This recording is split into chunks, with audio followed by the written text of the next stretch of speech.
Assalamualaikum warahmatullahi wabarakatuh. Perkenalkan, nama saya Emma Rahmawati, mahasiswa MPDR Angkatan tahun 2024. Hari ini saya akan menjawab diskusi 5 pada mata kuliah Studi Komparatif Pendidikan Dasar di berbagai negara. Saat ini banyak pembicaraan terkait dengan ChatGPT, yakni Artificial Intelligence AI, yang dapat berkomunikasi dan menemukan solusi akan banyak hal. Untuk beberapa kasus di dalam dunia pendidikan, ChatGPT dapat menemukan dan menjawab soal-soal matematika, sains, dan sebagainya. Sebagai seorang pendidik, bagaimana Anda menyikapi fenomena ini dilihat dari kelebihan dan kekurangan AI. Dalam proses pembelajaran, Anda juga dapat mengutarakan pengalaman Anda dalam pemanfaatan AI dalam proses pembelajaran di kelas 5 di SDN 3 Mulia Mekar. Menyikapi fenomena ChatGPT dan AI dalam pendidikan. Sebagai pendidik, fenomena ChatGPT dan AI serupa memang memiliki dampak signifikan pada dunia pendidikan yang perlu disikapi secara bijak. Berikut pandangan saya mengenai kelebihan dan kekurangan AI dalam proses pembelajaran. Dan AI dalam pendidikan, 1. Sumber informasi yang cepat dan luas. AI dapat memberikan jawaban cepat untuk berbagai pertanyaan faktual dan konseptual, membantu siswa mendapatkan informasi dasar. Kedua, alat pembantu pembelajaran individual dapat membantu siswa yang membutuhkan penjelasan ulang atau cara penyampaian berbeda di luar jam sekolah. Yang ketiga, efisiensi persiapan mengajar, membantu guru mencari referensi, contoh soal, atau ide aktivitas pembelajaran yang lebih kreatif. Keempat, pengembangan literasi digital, melatih siswa berinteraksi dengan teknologi modern yang akan semakin relevan di masa depan mereka. Kekurangan dan tantangannya dalam pendidikan adalah 1. Potensi ketergantungan. Siswa mungkin terlalu mengandalkan AI untuk menjawab soal tanpa memahami proses berpikirnya. Kedua, akurasi informasi tidak selalu terjamin. AI terkadang memberikan jawaban yang kurang tepat atau tidak kontekstual. Yang ketiga, kurang kemampuan berpikir secara kritis. Siswa mungkin menerima jawaban AI tanpa mempertanyakan kebenarannya. Keempat, mengurangi interaksi sosial. Ketergantungan pada AI dapat mengurangi diskusi dan kolaborasi antar siswa di dalam kelas. Pengalaman manfaat AI di SDN 3 Mulia Mekar. Dalam pengalaman saya mengajar di kelas 5 SDN 3 Mulia Mekar, saya telah mencoba mengintegrasikan AI dengan cara yang seimbang. 1. Proyek penelitian terbimbing. Saya memberikan tugas di mana siswa boleh menggunakan AI untuk mencari informasi lebih awal, tetapi harus mengembangkan pertanyaan lanjutan dan melakukan verifikasi dari sumber yang lain. Kedua, analisis jawaban AI. Siswa diberikan jawaban dari AI tentang suatu soal matematika, kemudian diberi untuk mencari apakah ada kesalahan atau mengidentifikasi cara penyelesaian alternatifnya. Ketiga, menulis kreatif dengan bantuan.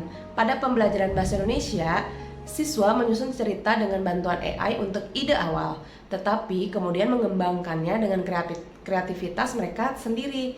Keempat, belajar mengajukan pertanyaan dengan baik. Siswa berlatih merumuskan pertanyaan yang jelas dan spesifik untuk mendapatkan jawaban yang bermanfaat dari AI. Sebagai kesimpulannya, saya percaya bahwa AI seperti ChatGPT sebaiknya dipandang dengan alat bantu pembelajaran, bukan pengganti peran guru. Yang terpenting adalah bagaimana kita sebagai pendidik membimbing siswa untuk menggunakan teknologi ini secara bijak, dengan tetap mengembangkan keterampilan berpikir secara kritis, kreatif, dan interaksi sosial yang tidak dapat digantikan oleh AI. Pendekatan terbaik adalah memadukan teknologi AI dengan metode pembelajaran tradisional untuk menciptakan pengalaman belajar yang komprehensif. Yang kedua, berikan pendapat Anda mengenai video pada materi pengayaan 5.2 dengan judul A Day Made of Glass 2. Pada video tersebut, teknologi apa saja yang kita telah temui dan manfaatkan. Kemudian, bagaimana persiapan Anda sebagai pendidik dalam menghadapi kemajuan teknologi yang begitu pesat. Pendapat tentang video A Day Made of Glass 2. Setelah menonton video A Day Made of Glass 2 dari Corning, saya dapat melihat banyak teknologi visioner yang sebagian sudah kita temui dan manfaatkan saat ini, meskipun tidak sepenuhnya seperti yang digambarkan. Teknologi yang sudah kita ada dan sudah dimanfaatkan, satu, teknologi layar sentuh dan permukaan interaktif. Kita sudah menggunakan smartphone, tablet, layar sentuh di berbagai perangkat sehari-hari. Kedua, kaca pintar dan permukaan yang dapat menampilkan informasi.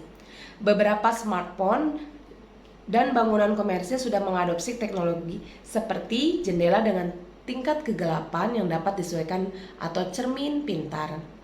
Ketiga, augmented reality atau AR.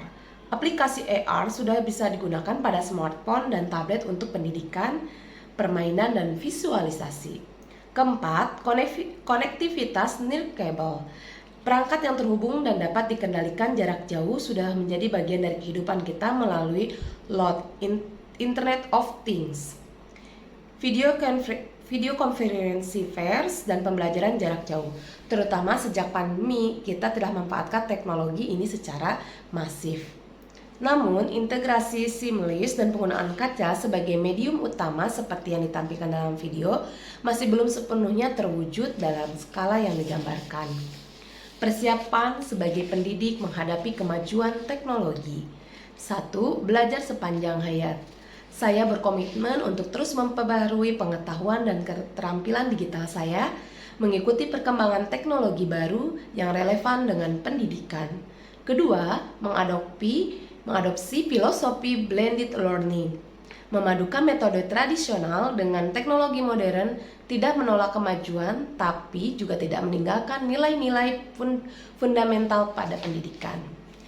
Ketiga, mengembangkan literasi digital pada siswa, mengajarkan siswa bukan hanya cara menggunakan teknologi, tapi juga bagaimana mengevaluasi informasi, berpikir kritis, dan menggunakan teknologi secara etis. Fokus pada keterampilan yang tidak mudah diotomatis. Memberikan penekanan pada kreativitas, pemecahan masalah kompleks, kerjasama, dan kecerdasan emosional. Kelima, mempersiapkan siswa untuk fleksibilitas.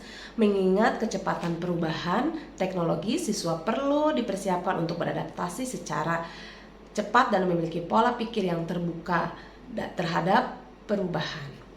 Keenam, menjembatani kesenjangan digital.